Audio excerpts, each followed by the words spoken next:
Yan guys, ang aking patatas para sa spring roll guys. So ready na yan siya guys. Natimplahan ko na ito siya. Ready na ito para i-roll natin guys. So mayroon ako ditong flour at saka itong pangbalot ko guys. So ito yung pambalot ko sa aking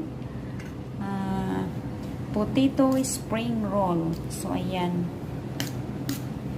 Para ito sa Lunes guys, pero Wednesday pa ngayon.